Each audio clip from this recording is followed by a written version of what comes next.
Hi, everyone. I am here with my friend Laci. She is going to share two experiences. She's got two beautiful babies. So let's listen in on what she went through postpartum. Hi, Laci. Thanks. Hey, Rachel. Yeah. Hi.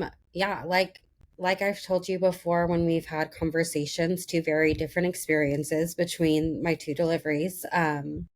My first was in peak COVID times, so not a fun experience, especially for your first baby. Um, my husband couldn't come to any of my prenatal visits. I did everything completely solo, which I feel like for your first baby is just scary because even though it's not like anything major is happening in those appointments, it's still the unknown. And you want your partner, whoever that may be, to be by your side, and having to go through it alone was just scary. Yeah. Not knowing what to go, what to expect each and every appointment. As it got closer to the end, I think I felt a little more comfortable just because it was like, okay, now I kind of know the provider, I know her assistant, I kind of know a little bit more what to expect, but it was definitely nerve wracking. And then, I didn't really know were they even going to let him come with me to the hospital. But Yeah. yeah, leading up to it, they told me, hey, you have a very big baby and a very small exit. So just so you know, like we might have to do a C-section, and we're going to go ahead and schedule you for an induction, because I had expressed that I wanted to try birthing her vaginally. Hmm. So we scheduled it for the Wednesday when she was technically due on that Sunday. But like you said, who really knows what her due date would have been if we let her come on her own. Or her real size. I was going to say that too. But yeah, leading up to it, it was like scary because I was like, they've already told me I'm really small. I can't really do a whole lot about that. I can't do anything about what size this baby is going to be. Hmm. And they were like, yeah, we're going to schedule you for an induction. And first time mom, I have no idea what that means. Did Yeah. they explain it to me? Of course they did. Well, 24 hours beforehand, my water breaks at like Okay. 8 o'clock at night. I had just gotten up from going pee and I just felt this rush of water, and I stuck my head out of the bathroom and I go, babe, I think my water just broke. So we get to the hospital. They check me and make sure that it's actually amniotic fluid and I didn't pee myself. And it was. So then they book us into a room, they have me get changed, and they say, well, we were already going to start you on the Pitocin tomorrow. So, like, we'll just start you right now. And I was like, okay, I guess, sure. So I'm basically just raw dogging this first labor, not knowing, they were like, you're 100% effaced, but you're not, you're just not dilating. So we're going to try a couple more things, but it's not looking good. So after 39 hours, they were like, you're at 5 centimeters, and I just don't think she's coming. So we're just going to go ahead and give you a C-section in like 30 minutes. So they were like, oh no, we're going to get going. So they, you know, again, didn't explain to me what they were going to do. And I'm on the table and they're like, okay, we're going to get started. And you're in this room with all these lights. They just get started and I'm feeling everything. No pain, but I'm feeling all the pressure and the movement. And it was like, just like the most disgusting, scary feeling I've ever felt in my life. I've never felt something so horrifying. Yeah. And I just remember getting so nauseous. I was like, I'm going to throw up. And they didn't let me hold her because I was nauseous. So Mark was holding her. They took me back to the room and gave me like a cold washcloth. Still haven't held my baby. And I think it was like an hour after she was born, I finally got to hold her because I was finally like not. I was like, I'm not gonna throw up. I don't feel great, but I'm not gonna throw up. I'm fine. And Hmm. then I remember like, I don't know. I think it was just one of the nurses helped me latch her. I don't think it was lactation. I don't Yeah, even probably remember not. who it was because there was like five people trying to talk to me when I'm trying my best not to throw up everywhere. Yeah. Um, and you know what I mean? Like I just remember like going back to the room and like all these people were in there, all Hmm. talking to me, all saying things, and I couldn't tell you what any of them, like now, couldn't tell you what any of them said. There was so much commotion going on after I just had this major surgery that scared the crap out of me. Hmm. And yeah, and then they're like, okay, time to feed your baby. And I was like, what? I still don't feel good. What do you mean? And like you typically after a C-section, you move to like recovery, wherever that is in whatever hospital. And Yeah, then it's like, well, we got to get someone else in this recovery. So we got to move you to your room. No matter yeah, how you're feeling, no matter yeah, really how it's going, it's like, we got to yeah. get you out, move, move. So then people get nauseous even more. Well, and like, even if I wasn't nauseous, like, it's still such a traumatizing experience being like sliced open on a table when you're wide awake. Hindsight is 2020, and I thought that this was the only safe way to get my baby out. Yeah. You know what I mean? But also what a and I don't think, C-section moms hear this enough. I see it on social media and stuff, and I'll probably start crying a lot during this because pregnancy, but what an absolutely beautiful sacrifice that women just do. Yeah, You know what I mean? Like, of yeah, course, cut me open. It's for my baby. yeah. I I mean, a can't million imagine times. Yeah, anyone else doing that or saying that and yeah, just being like surrendering to that. And women do it every single day. It's like, yeah. yeah, Well, it's so brave.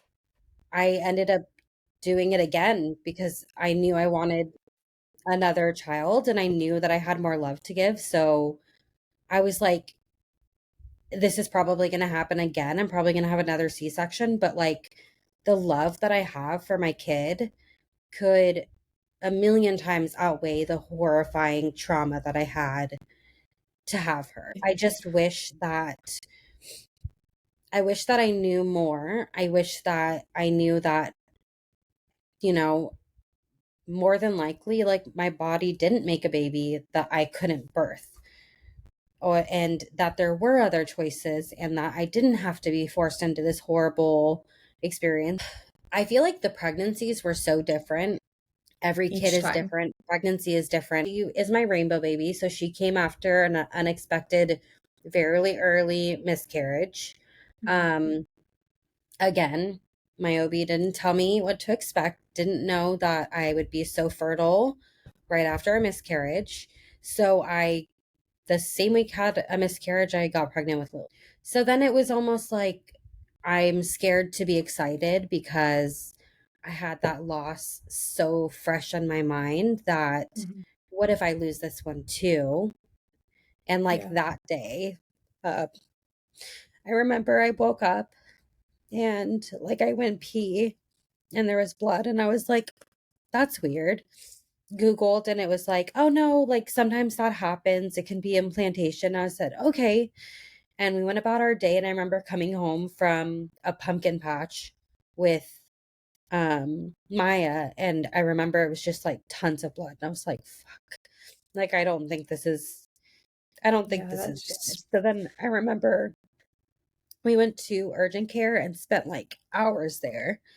And that was just another shitty experience because they just they left me in the room and like had no communication for hours. Hours we were sitting there and had no idea. And then when they went to discharge me, they didn't even tell me, like, they were like, okay, we're discharging you. And I was like, so what's happening? They're like, oh, we don't know. Like, you need to follow up with your doctor. And so it wow. was just like a really messed up encounter. And Absolutely. like I'm losing a baby here and Yeah. you have no sense of like softness or care. Like it was just such a an eye opener to Yeah. the way that the healthcare system treats people, you know? And And then women. it was like, yeah, and then it was like, oh, by the way, you have to go to work. That I think I miscarried on like a Saturday. I had to go to work 2 days later and Oh, I had to get blood work done to see if it was indeed a miscarriage and then received a notification from like the app saying I was miscarrying, which another really shitty Like, you can't call me and let me know that Like your it's health app, like your yeah. Yeah, it was wow. just through the app. It wasn't even like a phone call or anything. Like, she was like, "Oh, I'm sorry." And I'm like, "Okay, cool, thank you." So I found that out while I was at work via the app. And so I'm like in my bathroom crying at work. And thankfully my manager was my friend, and I texted her and I was like, "I need to go home. Like, I can't be here right Absolutely. now. I just need to go Yeah. home." Yeah. And then I had to go back the next day, like, we have these losses and then we're just expected to go back to work. And then I remember a couple weeks later, I messaged my doctor. I was like, "So, like, when is my first period gonna come? I still haven't had one." She goes, "Oh, you're pregnant. Congrats." And I was like, excuse me? Like, is this a What?" joke? And she's like, "Yeah, go ahead and get a blood panel done, but I'm pretty sure you're pregnant. I'll have my office call you to book your first appointment." And I was like, "Okay." So we Mhm. ended up just choosing to do an elective C-section and just schedule it. And I think it did help with like the anxiety of going towards birth of like, I know I'm having to have a C-section. There's no doubt about it. There's no Yeah. what if. And so I think I was able to kind of accept that like I was going to have to go under the knife again to get the baby out. And so yeah, this time around I joked around with the staff. They let me pick the music. I was able to kind of like just breathe and focus and like be in the moment because I was so not in the moment with Maya. Like, I just wasn't there mentally with Maya. I tried my best to like go anywhere but that operating room. But with Lily, I was like, this is the last one. Like, I want to Mhm. remember everything and I want to be here.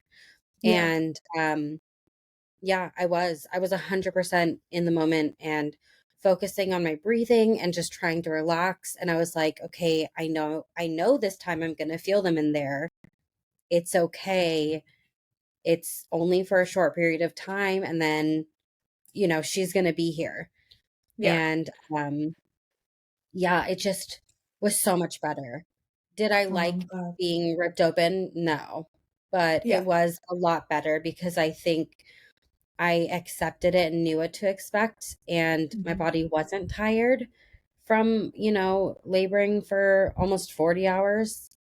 Um, and then I remember they pulled her out and they lowered the blue part of the curtain. I saw her and I started Aw. crying and I was so happy. And then I got to hold her while we were in the operating room, Yeah. and they laid her on my chest. And then they swaddled her and brought her back over, and me and Mark kind of had like a little family moment before they took them out of the room while they finished me up. And Mhm.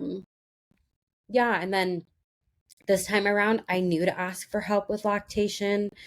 I knew that, you know, I was going to have to latch right away, and I wasn't nauseous this time. So as soon as they said, okay, we're going to latch her, I was like, let's do this. Let's get Mhm. her on the breast as soon as possible and get her as much time on the breast as we possibly can. I feel like the postpartum experience was completely different in literally all the ways. Like, I don't think Mhm. anything has been the same for Maya and Lily. Like, I Yeah. don't think the experience could be any more different than it is. Mhm. With Maya, lactation didn't come to my room until day 3. So by that point, I was already supplementing formula because that first night, the nurse was like, well, she's probably hungry. Like, do you want to just supplement formula? And I was like, I guess. I don't know. I just wanna You feed her. know, right? I just Yeah. wanted to I just want her to supplement. be fed. Yeah. Um, yeah, sure. I'll supplement, I guess. You're the expert here, not me. Like, I don't know what I'm And they're not doing. giving you any kind of other support. It's like, No. well, No, it they're was not. just this is your choice. So I'm Mhm. taking it. Um, Yeah. and yeah, so we supplemented. By the time we were home, I was like, I guess we're giving her both, but she would push against my breast when I would try to breastfeed her. And I was like, maybe I just don't have milk. I don't know. I'm not really Yeah. sure. Like, what else it could be. So I was like, I'll just pump and we'll just give her the bottle. And I pumped with the flanges that came with the breast pump because I didn't know any different. Mhm. And obviously didn't get a whole lot of milk from that. And then Yeah. I remember she would throw up quite frequently, regardless of whether we fed her breast milk or formula. But we were in the mindset of like trying to troubleshoot, and we were like, maybe it's the breast milk. So let's just stop giving her breast milk and just give her formula.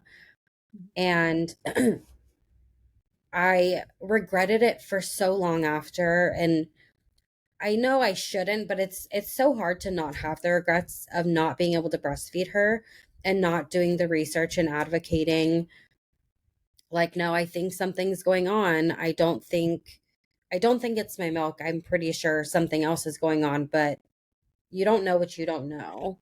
Mhm. And I've done my best to accept that and just accept that like, you know, I it's she's healthy. You know what I mean? She's Yeah. almost 3. She's lively. She's a big girl. Like Beautiful. there's nothing wrong with her. And Yeah. yeah, we formula fed her. And I guess I just wanted that experience and have regrets that I didn't get it. Yeah. But, it's hindsight, of course. And Um, we as moms take on a lot of that guilt, but yeah. really the system is to blame. Do you know what I mean? Yeah. Like the Well, system failed everywhere. you. Yeah. But, and also everywhere you look, it's like you either see, no, you have to breastfeeding. Breastfeeding is the best. This is why. Look at all these great benefits of breastfeeding.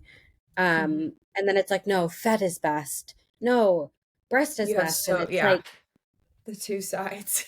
It's I just want my exhausting. kid to be healthy. Like if Yeah. if it was my milk, then I feel like it would have been like, okay, well my body just couldn't produce because I did the April before I got pregnant with Maya, I did get my breasts done. So it was like I know that could have an effect on my ability to breastfeed. Maybe that was it. I don't know. Yeah. Yeah. Um but she threw up all the time. And I was still in the mindset of her pediatrician knows best. Her pediatrician knows everything. And Yeah. her pediatrician was like, that's normal. It's normal that, and, and Rachel, when I tell you she was throwing up, I don't mean It was spit like up. I mean projectile. Yeah. projectile vomiting Yeah. frequently. And I Yeah. was like, Then are you sure this is normal? She goes, yeah. And you're going to notice she's hungry after. That's fine. Just go ahead and feed her more. And I'm like, this seems counterintuitive. When my dog throws oh up, my you don't god. tell me to like continue to feed my dog. You tell me to wait and Yeah, then because we go, feed. that's not normal. Like But that behavior's not normal, but okay, yeah, apparently it is. and mind you, she checked her for oral ties and said she didn't have any and that Mhm. everything looked great. Her throwing up is normal. And I was like, all right, whatever. And as she got older, she did throw up less. She still threw up, especially if she had like a cold, she'd throw up a lot. Mhm. Um, and I was like, okay, maybe she's just like a pukey baby. I don't know any different. And I'm going to Yeah. go with what her pediatrician is saying because she's the expert here. Mhm. And then I don't even remember how I stumbled upon your Instagram page. Could not I for don't the life of either. me. I was thinking about that. I I don't have you no told idea. me, but I can't You remember. popped up somehow. And then you would tag other pages. And so I'd started following them. And Mhm. I feel like most of the pages you repost are pretty similar in like things that they say and talk about like what you say. I feel like they're Yeah. kind of like-minded individuals and I feel like I vibe with you a lot and I have a lot of the same thoughts and ideals as you do and I started realizing like maybe my doctor doesn't know everything. Maybe I Mhm. should question these things that they're saying and telling me and do a little research on my own because like maybe that's not normal. Mhm. And it was like it was such weird timing because I think you were talking about how Jamie had oral ties and we had just taken Maya to the the dentist and they said she had an oral tie, and I was like, this is weird timing. Yeah. So they like the one right here on her upper lip is like very, very, very obvious. How her pediatrician missed it is beyond me. It Because is, they just don't know. Like, it's you so know, severe. Yeah. yeah.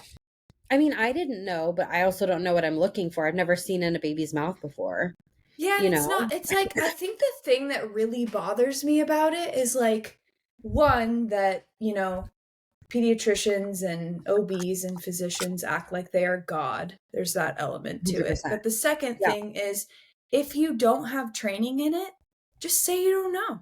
Like Yeah. there are things that I don't know and I refer it out to people Right. who know it. And they Right. just don't ever do that. It's like No. they've They never heard can't them admit say that that. they don't know.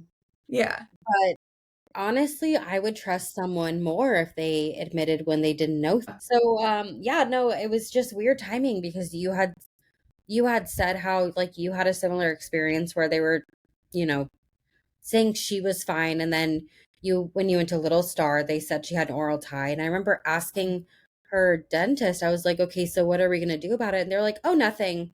If she's not having issues eating, she's fine. Like, you don't need to do anything about it. And I was like, okay, I guess. Yeah. Sure. Hmm. Um, and then I got pregnant with Lily, and, kind of that fell off the radar. And she was eating fine, sleeping fine, drinking fine. I was like, okay, fine.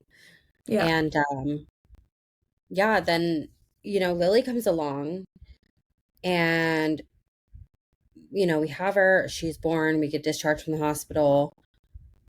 And I remember messaging you that weekend because we went home, we had her Wednesday, we went home Friday. And I think like that Saturday or Sunday, I messaged you and I was like, I need help. Like, I Yeah. don't think this is right. She's eating nonstop. It doesn't seem like cluster feeding because it seems like she just is angry all the time. And I don't know if she's getting milk. Hmm. And, Did anyone in the hospital help you with Lily? I can't I mean, they remember. helped me with latching and they Yeah. showed me different ways to latch her because at the time she like was not eating off my right breast. Hmm. And that was like my first indication. I don't think something's right. Yeah. Like, sure, you can say babies have preferences, but she's like angry Yeah. and That's refusing my different. right breast. And then it started getting to a point where like my right breast was hurting and then cracked. Yeah, I And was gonna say you were having pain too. yeah, Yeah. yeah. And so you were supposed to come, take a look, but then I think you like got sick. And so Yeah, you something told me happened. to check out some group or yeah, some group to have it like her mouth checked out because yeah, her doctor was like she doesn't have an oral tie, but she's losing weight. So you need to Oh start no, that we did a a virtual virtual. one. Yes. Yep. Then Yep. I I had remember asked that you now. if you could come check it out In and then you person. got sick. But yeah, Yeah. and in the week that all of this was happening, her doctor weighed her, wanted me to do a follow-up because we did a weighted feed and in 45 minutes she had only taken like zero point 0.2 ounces. Hmm. And they were trying to tell me that it was my milk. My milk hadn't come in. Mm, I didn't have enough milk, or it was me that like my absolutely. milk was the problem. Yeah. And I was like, I don't feel like that's the case Thank because you, like but when my right breast was like, oh, it got bad. I'm pretty sure it was infected. I was like, I'm just not going to put her on this breast. I'm going to put her on the left breast, use a Haka to still get milk out and go from there. And I was Mhm. getting like an ounce just off drippings in the Haka. And I was like, I really don't think that it's my No, milk. my milk is here. I see it. And you had told me that like it would change color when it was like it wasn't the colostrum anymore when it was like my milk, and it Hmm. did. Hmm. And it was like coming out. So I was like, okay, pretty sure that's not the case. So I ended up going to a group, talked to a lactation consultant. She diagnosed her with three ties. And so then we were like, let's get this taken care of right now. We went to Team Tongue Tie like the next day or the day after, like really quick, because I was like, I can't survive like this. I was Yeah. getting no sleep, zero sleep. Like she was up eating all day long and all night. So there was no sleep when the baby sleeps because she wasn't sleeping. She would Yeah. sleep for like the shortest period of time and then wake up to eat again. Yeah. Um, so yeah, we went to Team Tongue Tie and they found a fourth one that the lactation consultant couldn't find. I think it was like Inner under her cheek. tongue, but it wasn't like a super obvious one. So the Hmm. lactation consultant didn't see it, if I remember correctly. And so yeah, they lasered them super quick. And then I remember they brought her out to me, helped latch her, and immediately I felt the difference. I was like, holy crap. Like it Yeah. doesn't hurt my boob now. I can tell that she's pulling milk. I could see her moving her mouth. I could hear audibly her swallowing. It was Hmm. so different. And I was like, I'm pretty sure this is why Maya wasn't eating Yeah. because she has oral ties. The dentist told Yeah. me, but I didn't know to go to a lactation consultant at the time, you know? Did did they, when you had them lasered, did they like, I can't remember if they were like, okay, here's like body workers that we work with and here's occupational and here's whatever. Were they like big Um, picture there? so no. I was Okay. I was working with a lactation consultant that referred me to them, and she used to work at Team Tongue Tie. And when she gave me the list of places that I could take her to get it lasered, she also gave me a list of chiropractors. And I Okay. just went through the list that she gave me and chose whoever had like the most soon availability. Like we're past the 6 month mark of fully exclusively breastfeeding. She's gaining weight beautifully. Like I I think after finding your page and other pages, I just realized like the doctors don't know everything and I actually don't have to listen to them because Hmm. that's my child.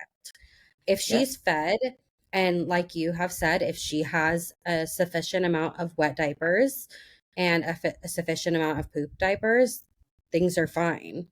Hmm. So she was outputting, she was eating, and I was just going off of her cues.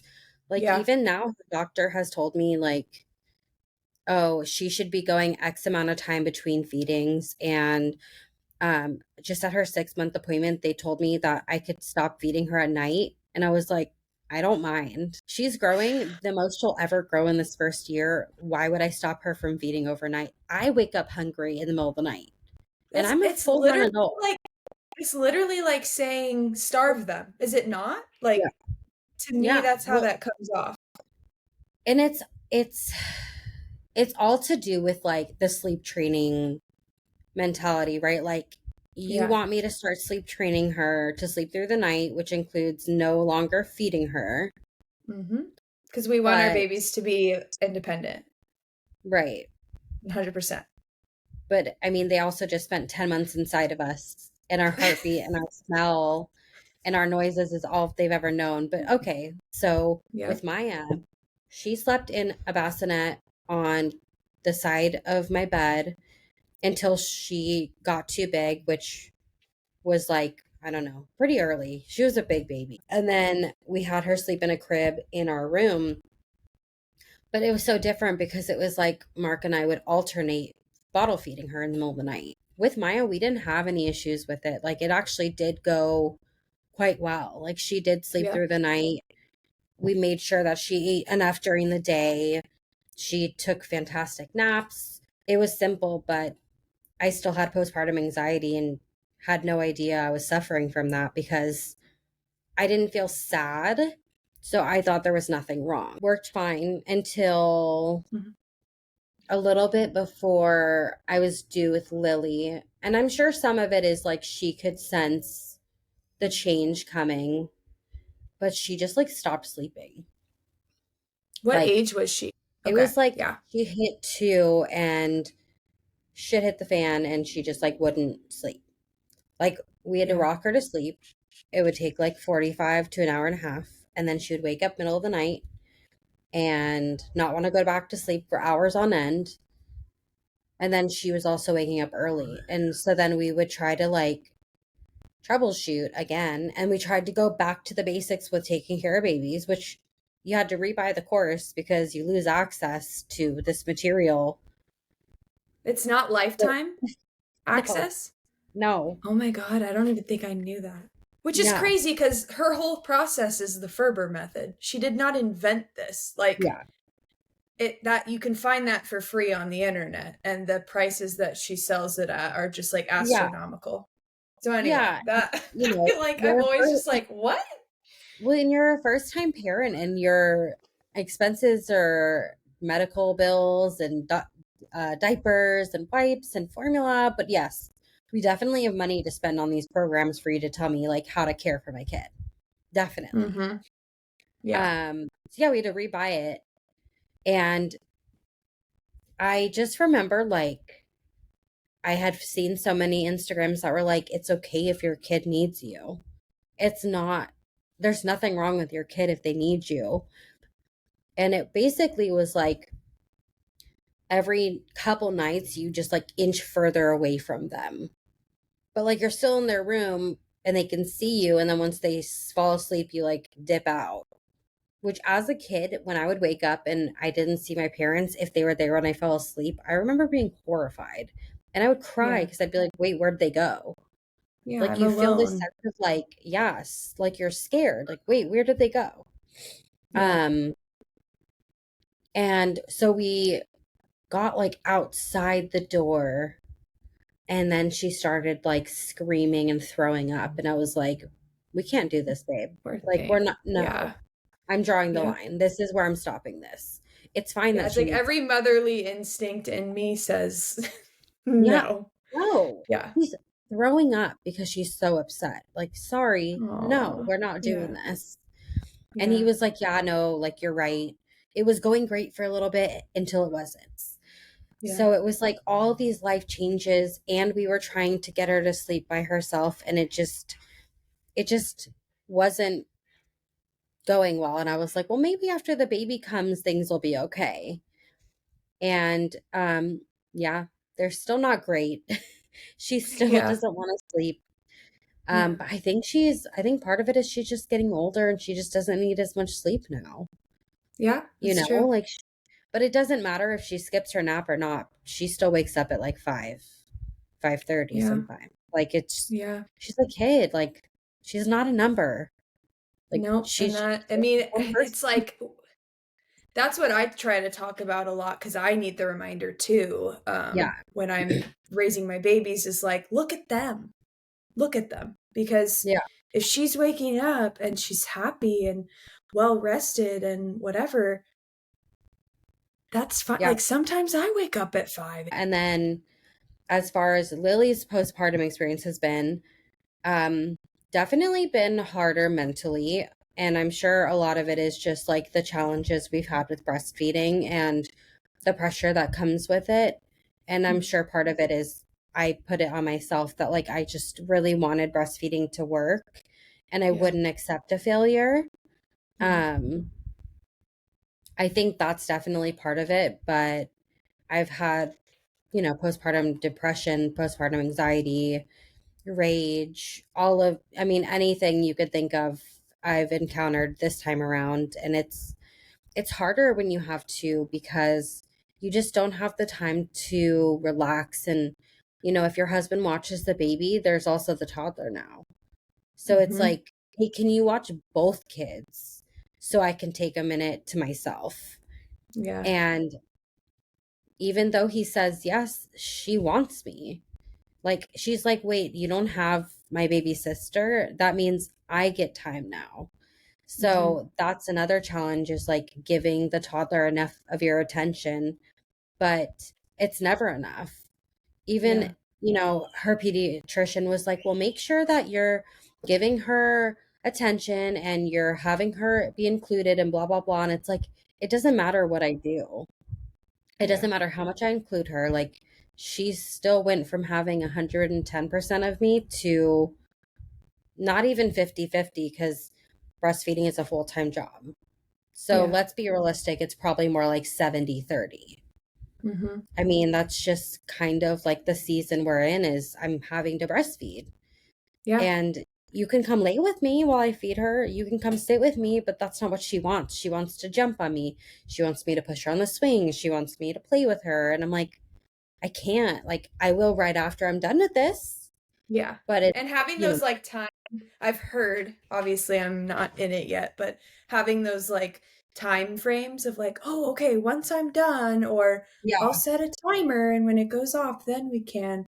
You're not saying like, oh, I can't be with you at all. yeah, It's just yeah. caring.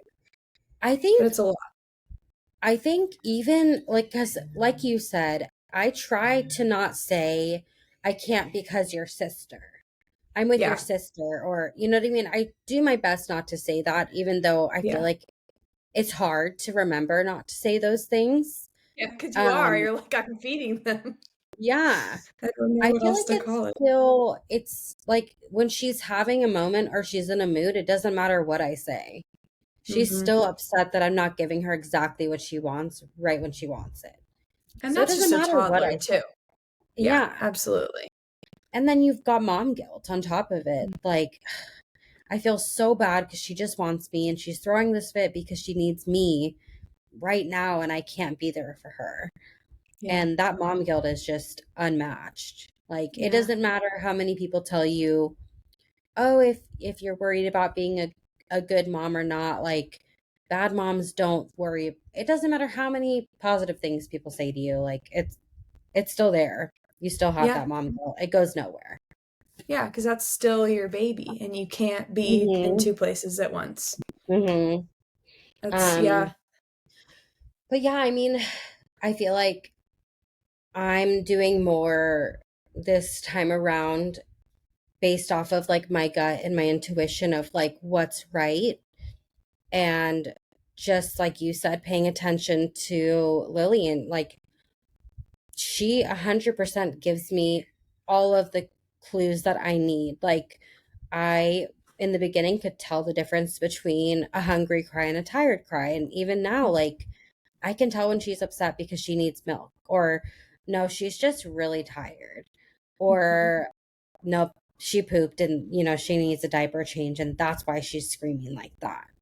Yeah. She's tired. Look at her eyebrows. It's been 2-ish hours. Yeah, that sounds about right for her needing to sleep. And I don't care. Like, I nurse her to sleep for every Totally. single nap, every single bedtime. I nurse her to sleep and we co sleep. And when I had her in the bassinet, I was getting no sleep Yeah. because she was waking up so frequently to eat that I felt like by the time I laid her back down, and like got myself to sleep, she was waking up again. And I don't Right. think that was Yeah. actually the case, but that's how it felt. Or I would fall Yeah. asleep with her on the nursing pillow and I was like, there's no way this is safe. Like this is not Yeah. safe. I Yeah. cannot keep myself up. I tried everything. I tried snacking. I tried scrolling on my phone. I tried watching TV. I tried drinking cold water. I was still falling Hmm. asleep eating her. Yep. So I decided to co sleep with her, and it's been the best choice because I started following different Instagram pages about how to safely co sleep. I wear pajamas to bed now, so that way I'm like not using a big blanket. I tie my hair up, I have her safely next to me, and yeah, I mean, we feed her and she goes to sleep, and now we're both getting more sleep. So, Yeah. Yeah. It, with it my kind of is help, like, it doesn't work for everybody, and that's yeah, totally fine. But if you do want to like approach it in a safe way, it's life changing a because 100%. you absolutely can sleep.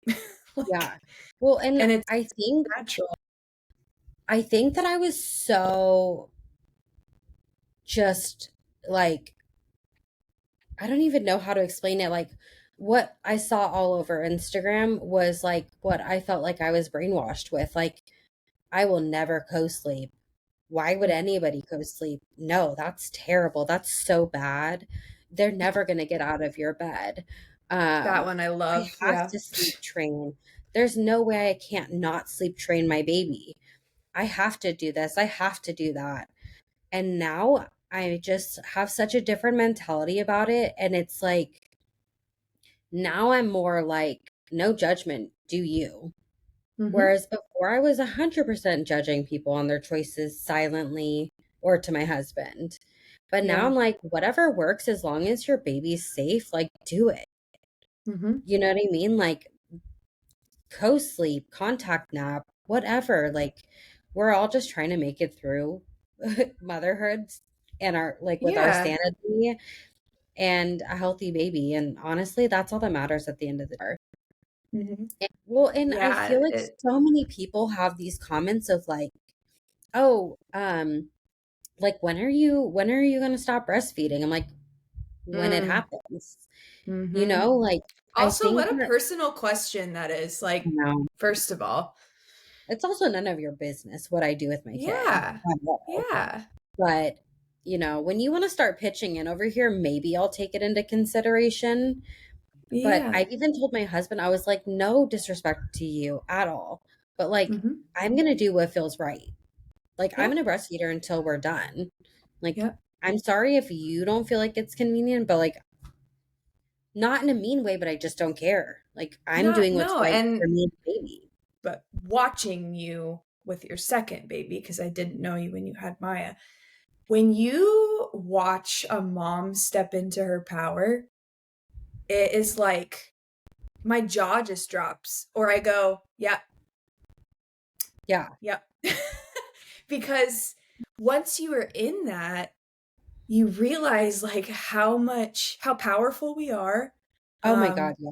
how beautiful we are, how that transformation, if you allow it to, can literally change your life. And Yeah. watching someone like me, watching you go through that, it's so incredible because it's Yeah. like everything you say, I'm like, yeah, yeah, that It's, is you. That is your choice. That is your body. it's, it's so crazy because we've talked about it.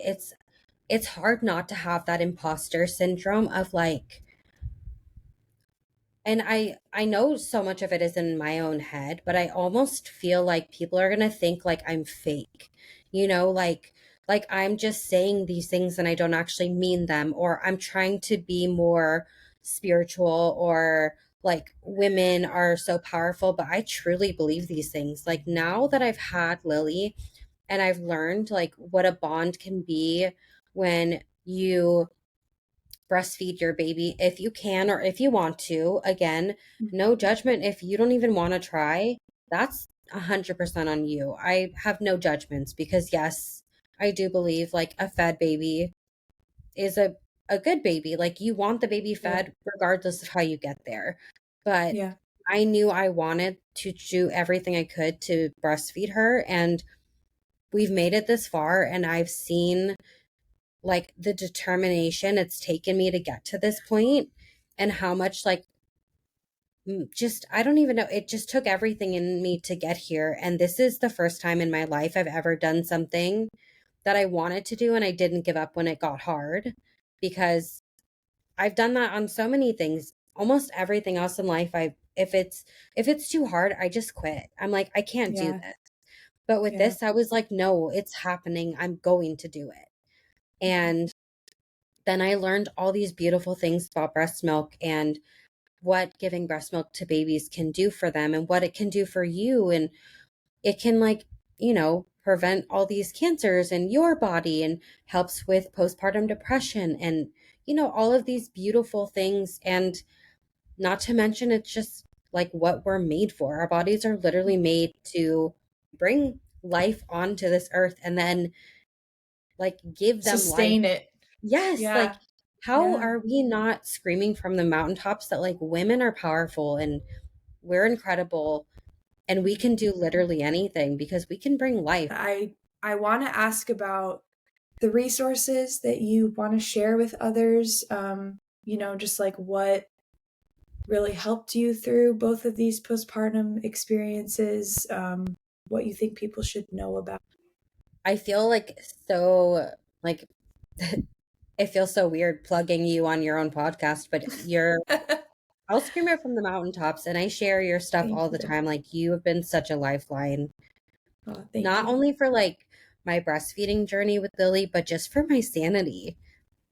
Like, you've been such a help, and like, it's so nice to have somebody who just listens and validates my feelings. And sometimes I didn't really know like who else I could talk to or who else would understand what I was going through. So having you has been like, I don't know, heaven. You're amazing, and I'm so grateful forever for you, and I just Oh, love I you feel to the death. same way. I'm Yeah. so happy I found you. Yeah, me too. What else? uh Going to Barker Chiropractic, her breastfeeding support group, that has been amazing. I've met so many amazing moms there. And oh my gosh, do you know Jenna's? Jenna Ruby. Yeah, I talked to her in my last one, but I sorry, I'm hot flashing. It's I will okay, do me it too. again. Okay. Yeah, I will tag her again, but she's local to San Diego, she's lactation. amazing. So Lily was like not wanting to feed other than laying down in bed. So she came over to my house and did body work. And then she did a little bit of body work on me afterwards so I could see like what she did to Lily. And it was like heaven. It felt so good. Hmm. And it helped a lot. And then Yeah. she had me go to she's a chiropractor and a body worker. Yeah, but I loved her. She was great because she does body work and chiropractic, which is really nice that you don't have to go to two different ones. But Yeah. I've taken Lily to Dr. Sarah. Hmm. I'm seeing Dr. Sarah now and love her. Feel amazing after I leave her office. I think Yeah. that's it. I mean, breastfeeding support groups have been so nice, going and being Hmm. around other moms and seeing that I'm not the only person struggling. And it's not like on Instagram where you every mom's not getting 5 ounces of milk from each breast when they pump. That's not the norm. Yeah. So yeah, the breastfeeding support groups have been really nice, and I've been to a couple. There's some all over San Diego. Hmm. Um, if I can find it, I had found this website that lists out a bunch of breastfeeding support groups just like throughout San Diego County. And it was like Oh, really cool. nice. It broke it down by the day. Yeah. So maybe you can even like link that for people. And I think finding one that you vibe with is important too. Because the first one I went to, the girls were really nice, but it was just like not my people. Yeah. And then I went to the Yeah. one at Barker Chiropractic and like loved everybody I met there and felt just Yeah. like I fit in instantly. But yeah, And the when you don't first one have I to was like, drive, when you don't have to oh my God. drive 30 plus minutes, you know what I mean? Like when you can Yeah, find one also that's close is really nice too. absolutely. But also, like I feel like moms should know, like, even if you're not breastfeeding, like you can still go. Like you don't Hmm. have to be breastfeeding to go to these support groups. Like you No, can just just be meet a new other mom who moms wants to be around other moms. or I just think a like lot, women. yeah, yeah. Yeah. I mean, it's kind of hard to meet other women and Hmm. moms. So Yeah. hit up your breastfeeding support group. Yeah. It's Yeah. a No, I great thing love to do. that. It is. It really is.